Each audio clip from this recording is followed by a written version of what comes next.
మన VVIT university, absolute discipline, absolute education.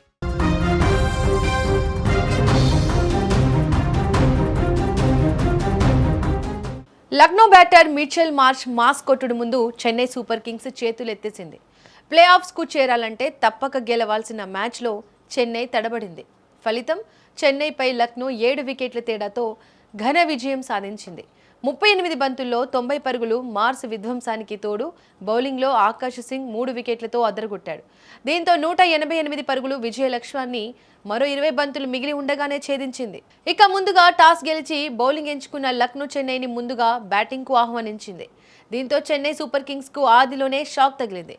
Akash Singh తన అద్భుత బౌలింగ్తో గైక్వాడ్, శాంసన్, ఉర్విల్ పటేల్ను పెవిలియన్కు పంపి చెన్నై టాప్ ఆర్డర్స్ను కూల్చాడు. కష్టాల్లో పడిన జట్టును కార్తిక్ శర్మ 42 బంతుల్లో 71 పరుగులు, డెవాల్డ్ బ్రెవిస్ 25 పరుగులతో ఆదుకున్నారు.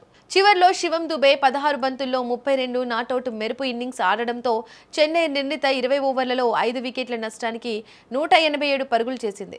ఇక భారీ లక్ష్య ఛేదనలో లక్నో ఆది నుంచే ఎదురుదాడికి దిగింది.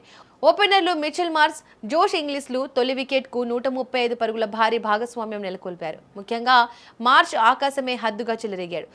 కేవలం 21 బంతుల్లోనే హాఫ్ సెంచరీ పూర్తి చేసిన అతను 9 ఫోర్లు 7 సిక్సర్లతో చెన్నై బౌలర్లను ఉతికారేశాడు. సెంచరీకి కేవలం 10 పరుగుల దూరంలో దురదృష్టవశాత్తు రనౌట్గా వెనుదిరిగాడు. మార్ష్ నిష్క్రమణ తర్వాత నికోలస్ పూరన్ 17 బంతుల్లో 32 పరుగులతో తనదైన శైలిలో హిట్టింగ్ చేసి మ్యాచ్ను ముగించాడు. ఈ ఓటమితో Chennai Super Kings playoffs అవకాశాలు మరింత సంక్లిష్టంగా మారాయి.